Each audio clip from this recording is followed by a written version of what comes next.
Good afternoon, Packers fans. Aaron Negler here with your Packers Daily Chat, coming to you live on the Cheesehead TV social channels. It is Wednesday, my final day doing chats before I take off, go down to New Orleans, and forget the world exists. But we'll have plenty of content here on the channel and on the website while I'm gone. But this is it, baby. Get your questions in, because then it's going to be like a week till we see each other again. And I know I'm already heartbroken about it, but I know you guys will be just fine without me. But something to maybe fill your head, get you all excited for this summer if you're not already. That's right. Rookie minicamp dates were announced. The rookies will be in town Friday and Saturday this weekend. Matt LaFleur will speak with reporters and the assembled media on Friday. They'll get open locker room on Friday as well. The practices will be on Friday and Saturday. No media availability on Saturday. So that will be your first blush of the rookies in their Packers gear. Zero doubt Evan and company will produce some great images of guys in helmets and shorts, and we'll all be very excited. And then a bevy of dates for the offseason. The NFL announced a little bit ago, right? I think about 5 minutes before I went live or so. I'll get those dates to you momentarily. The the OTA offseason workout scheduled for May 20th, 21st, and 23rd, and then May 28th and 29th and 31st. And then going to wrapping up the start of June with June 3rd and 4th and 6th, and then mandatory minicamp. Everything I just said was voluntary. And then the mandatory minicamp is June 11th through the 13th. And then, ladies and gentlemen, everybody goes on break. And we got a long ass month to just twiddle our thumbs and get ready for the release of the new Motel Men album. That's right, coming in July. But that will be your summer break as of June 13th. That will be the last minicamp date.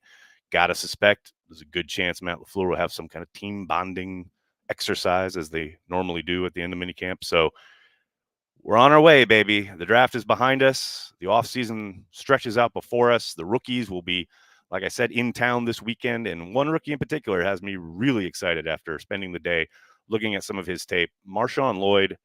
I think this guy is going to be on the field sooner rather than later. I know I was asked about him yesterday, and you never want to say, "Oh yeah, he's going to be tearing it up," until you actually see him on the field in pads against NFL competition.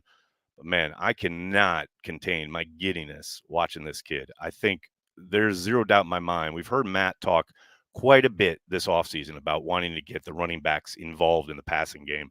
He's specifically targeted Josh Jacobs with this a couple of times, but man, looking at Lloyd in the passing game, I think they got something there as well, as far as not just, check downs and traditional screen games and things of that nature, but they could utilize this guy downfield, like running legit routes. And I don't know how much of that he has in his repertoire already, but again, we all know what the draft is about, right? It's about projection. And I think they could really use this guy in the passing game, as well as, of course, a traditional both between the tackles runner and on a lot of their wide zone stuff. I really think, you know, again, got to try and temper enthusiasms or expectations or what have you. But man, it is exciting watching him with the ball in his hands. And I cannot wait to get to summer, to get to training camp and start to see him taking on some NFL defenders and especially some of that preseason work he's undoubtedly going to get. Let's get him on the field.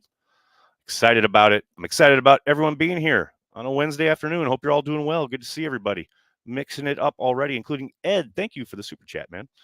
Bears fan told me they would have a top 5 offense. I told him I agree, but it won't happen in our lifetime. Gotta love offseason Bears fans. Hey, man, this is all they have. Just be kind. Bears fans, what else do they have other than to gas up their team in April and May? Like, that is their existence and has been for a very long time. So I don't begrudge it. I understand it. Like, if that was all I had, I'd lean into it too. Totally get it. Over under 2.5 explosive screen pass touchdowns to Lloyd next season. Ooh, Furiel, good question. I'm going to go. I think he has one, so I'm going to go with the under. And that's not for, a lack of ability. I just think there's only one rock, and Josh Jacobs is going to get a lot of work. So give me one there. Oh, here we go. Tom, what's up? Not live often. Let me try my hand at random Packers. BJ Sanders and Cledius Hunt, either a hit at first time. I think I know BJ Sanders been used, but that might be the first Cledius Hunt reference. I'm not sure. I'm sure the chat will check me. That's pretty good. That's a decent effort. Well done. Who else we got? When talking about their running back strategy for this season, do you think we as a fan base slept on how few regular season touchdowns we got in the running game from Jones and Dillon, 4 combined?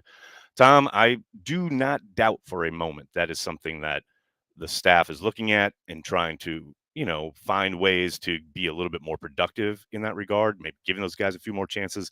But that said, Matt LaFleur and company were insane, like unconscious in goal to go situations last year, like by far and away the best in the league. So I think some of those numbers are probably depressed by the fact that Jordan Love was on fire, right? And LaFleur was dialing it up. And, I think you saw a few, a handful of carries that get down, stopped at the 1, and that's going to happen from time to time. I do think Jones is still or was like incredibly underutilized in this regard, but that is Minnesota's issue now. And then the Packers will come in and have this new set of running backs. And I do think you will feel more of a commitment to the run down by the goal line with Jacobs, Dillon, and Lloyd. That would be my guess. Simply because, as I was just illustrating, they were absolutely phenomenal last year. You have to think teams are going to be cutting up those red zone targets and trips and trying to figure out a way to counter some of the designs that LaFleur's dialing up. So I think the natural progression would be for LaFleur to go, okay, now it's time to button it up, start running the ball a little bit more.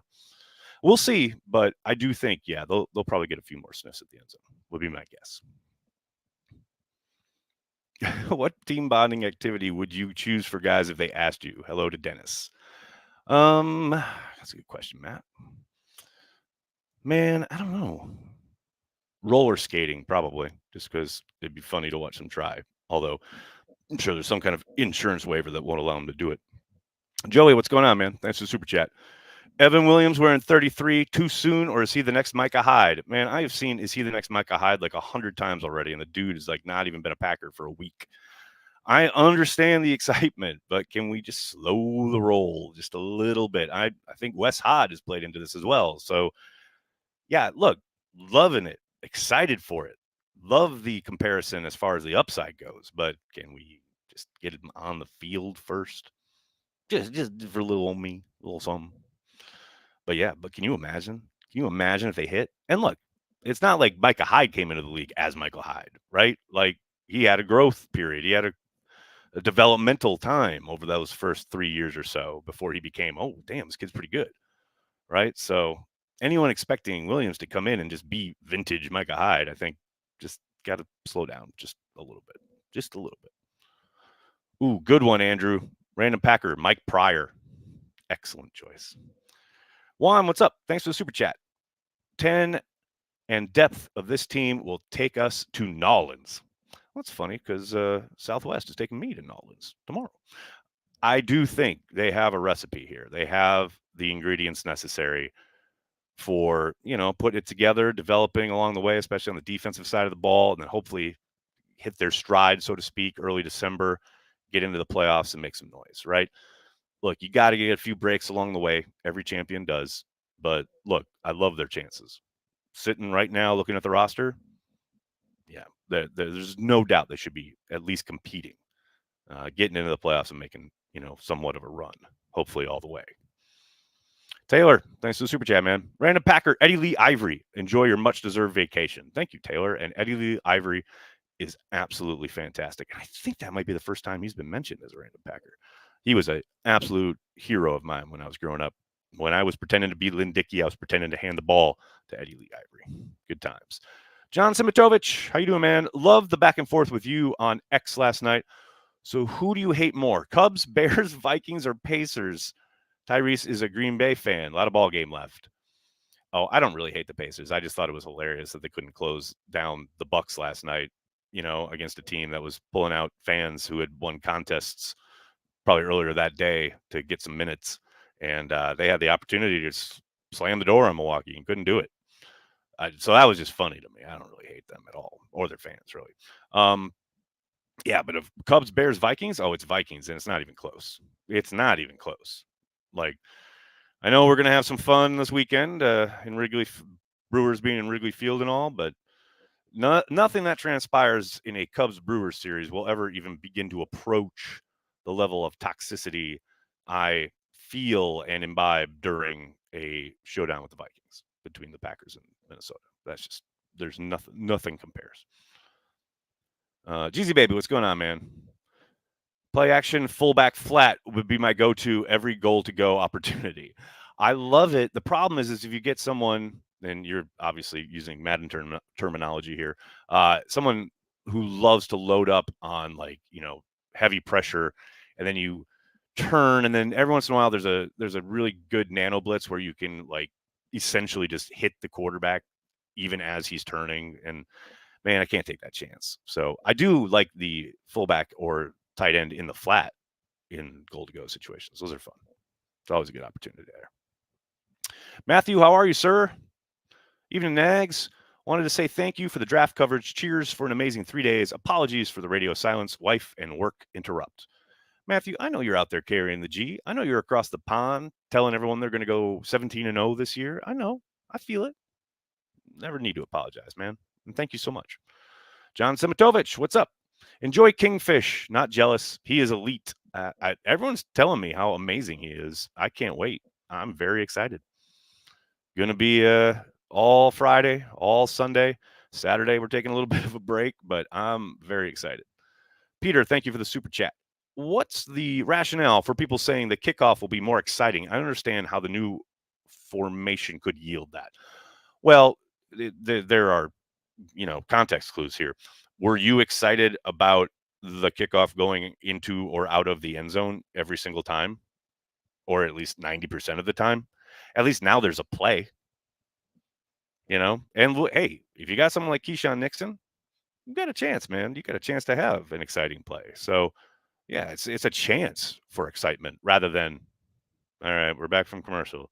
Here's the kickoff. He kicks it out of the end zone. So, and the Packers will take over the 25. No, man, that got old real quick. So, yeah, I like the fact that you get another play.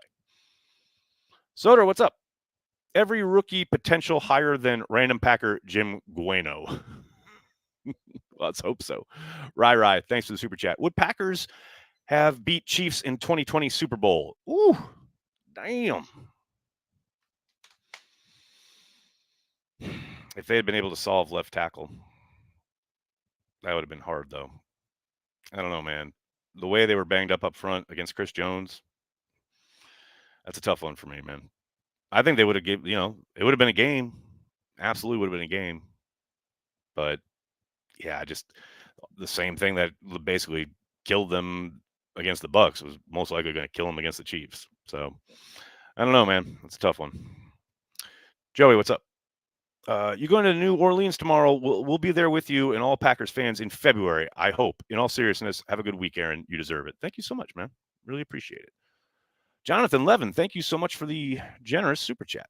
What do we got here?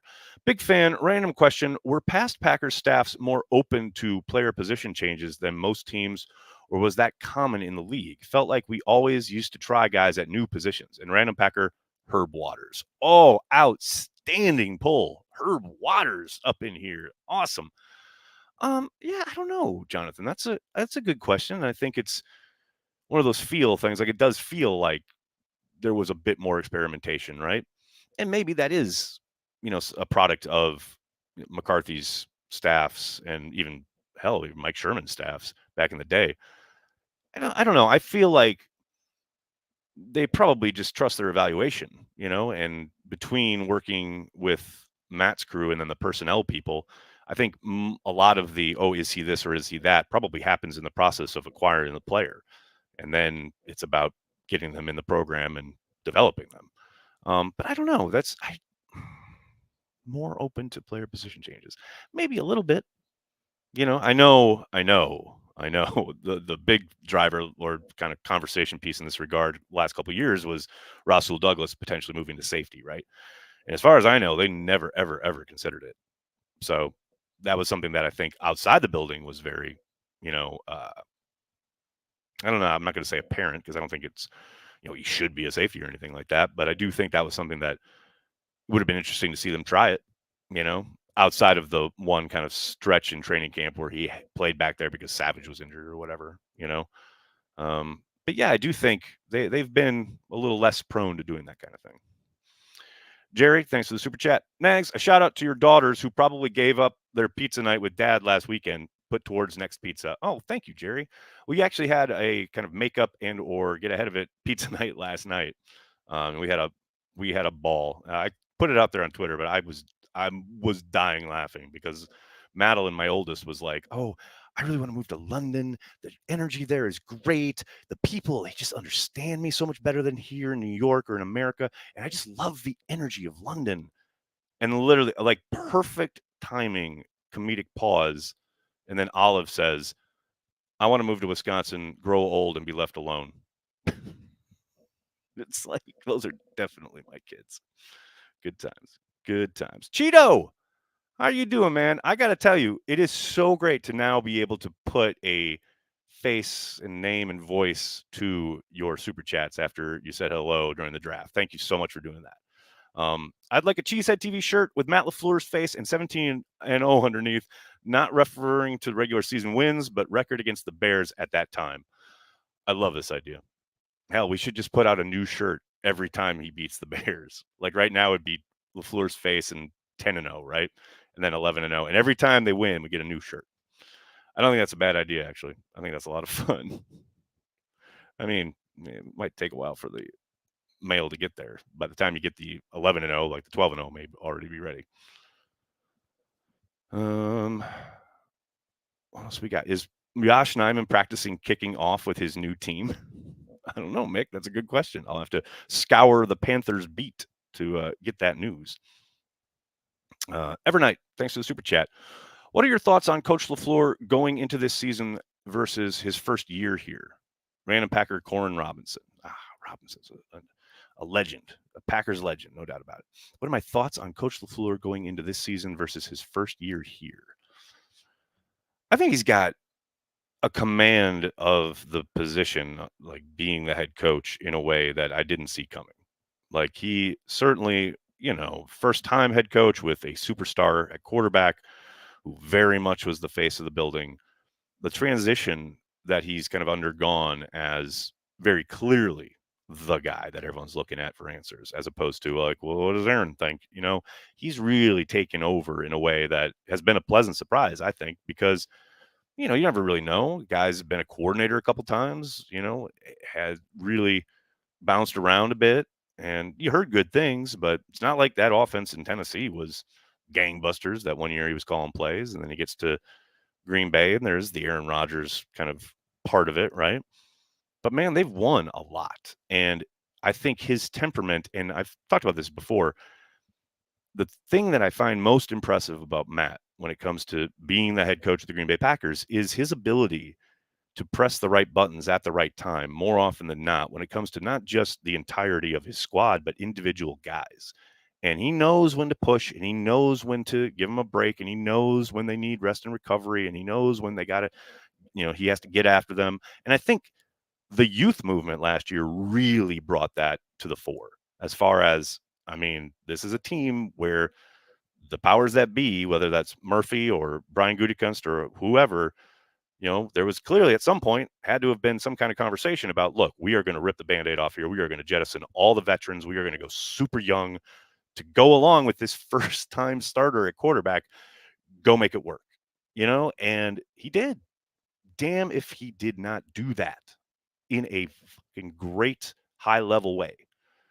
And it's one of those things it's kind of intangible. It's not really easy to quantify, but he's been really good at it throughout his entire time in Green Bay, and he's gotten better at it, I think, pretty much every year. So, yeah, the biggest difference is a real ownership of that role. And, that was, like I said, it's only natural when he came in that he was going to kind of somewhat defer to Aaron at times simply because of who Rodgers is. But, man, the way he's completely taken over and absolutely become,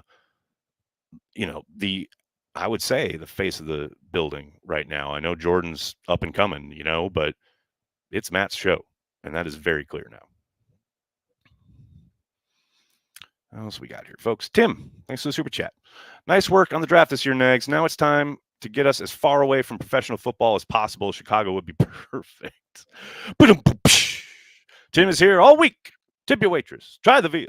I love this crowd. Clay, thanks for the super chat. Random Packer, Vonnie Holiday. Excellent choice. Was in NOLA 3 times this year. Got to get a reservation at Morrow's. Trust me. Leffitts and Pat O'Brien's are fun for drinks. Been to Pat O'Brien's. Probably going again this weekend. Got brunch reservations already for Muriel's, I believe, on Sunday morning. So head of the curve on that one. And other than that, I have a very, I guess, strict itinerary. I haven't been kind of privy to most of it, but I know that when I land, I'm not going to care. I'm just going to be guided around, which, please, I just want to let go. Simitovich, what's up? Shirt idea. I'm a fucking Packer. I think I saw Andy Herman has one of those. So if you need one of those in your life, check out Andy Herman. Joey, what's up, man? Matt honestly got robbed of a Coach of the Year nom last year. Yeah, but you knew that was coming, right? He was voted. He was on the list, and I think he got 3 first place votes. One of them by Mike Florio, noted Vikings fan. But yeah, I was pretty sure because the Texans had been so horrific for so long. I mean, completely deserved. But I thought LaFleur would garner a few more first place votes. But I cannot stop listening to this Kendrick diss. Help me, Nags. I'm glad you brought that up, Hunter. I said yesterday, just because obviously the diss track dropped and Kendrick was kind of being talked about all over Twitter, and it just like hit me. I'm like, I can't fathom. Like, the science needs to study the brain, the human brain that thinks Drake can hold a candle to Kendrick. And I had people in my mentions, oh, well, he sold all these things. I don't care what he sold. So what? Man, Iron Man 3 made way more money than The Dark Knight. And we all know which one is better. It's like, what? The year Forrest Gump won Best Picture. Go see what it beat. And then talk to me about Drake selling all these records. Like, give me a break, man. Drake is like music for shopping malls. Like, if I got to go to Target, Drake's perfect. But if I want an artist, that's Kendrick. Like, it blows my mind that people like don't understand that. Anyway, and with that, I'm going to ride off into the sunset.